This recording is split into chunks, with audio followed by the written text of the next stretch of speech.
Bonjour les sorciers, j'espère que vous allez bien. Aujourd'hui, je vous ai fait une nouvelle vidéo sur les compléments circonstanciels. Elle concerne la leçon G9 de votre livret de français et la ceinture noire de grammaire. Dans cette vidéo, je parlerai d'abord de la fonction des compléments circonstanciels et des natures possibles, puis dans un second temps, je vous montrerai comment les distinguer et les repérer dans une phrase. Commençons d'abord par la fonction et les différentes natures possibles des compléments circonstanciels.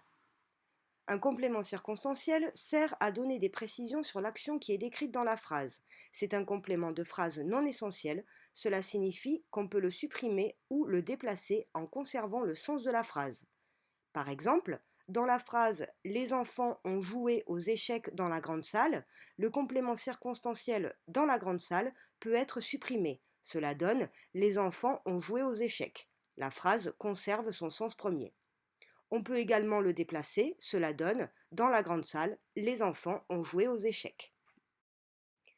Parlons maintenant de la nature. Un complément circonstanciel peut être un nom ou un groupe nominal introduit par une préposition. Par exemple, dans la phrase Les enfants ont joué aux échecs dans la grande salle, le complément circonstanciel dans la grande salle est formé du groupe nominal la grande salle et de la préposition dans. Pour rappel, on peut retenir la plupart des prépositions grâce à la phrase Adam part pour envers avec de sens ou sur. Un complément circonstanciel peut également être un adverbe. Par exemple, dans la phrase Hier, les enfants ont joué aux échecs, l'adverbe hier est un complément circonstanciel. Voyons maintenant comment distinguer et repérer les compléments circonstanciels dans une phrase. Tout d'abord, certains compléments donnent une précision sur le lieu. Ils indiquent où se passe l'action.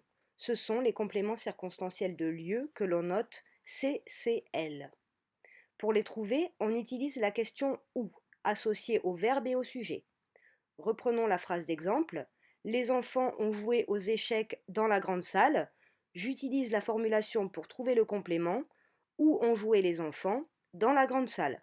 Dans la grande salle est donc un complément circonstanciel de lieu. Ensuite, certains compléments donnent une précision sur le moment. Ils indiquent quand se passe l'action. Ce sont les compléments circonstanciels de temps, que l'on note CCT.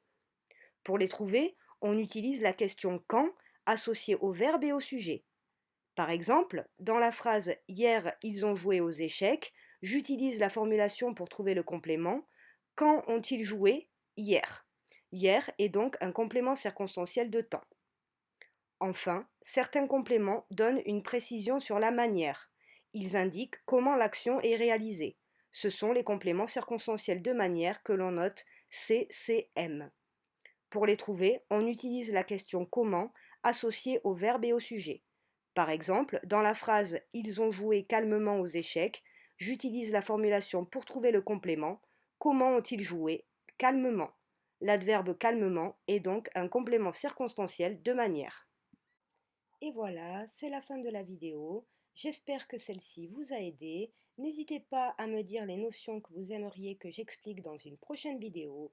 En attendant, je vous dis à bientôt les sorciers et surtout, prenez soin de vous.